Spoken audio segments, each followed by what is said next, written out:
আমি উলামায়ে কেরামের কদমে আমি আরজ জানাবো, অবশ্যই ওনারা আমাদের শুভাকাঙ্ক্ষী বলেই আমাদেরকে তওবা করার কথা বলেছেন। কথা ঠিক না?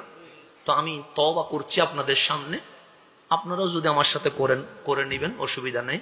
বলেন আস্তাগফিরুল্লাহ ওয়া আতুবু ইলাইহি, আস্তাগফিরুল্লাহ ওয়া আতুবু ইলাইহি, আস্তাগফিরুল্লাহ ওয়া আতুবু ইলাইহি।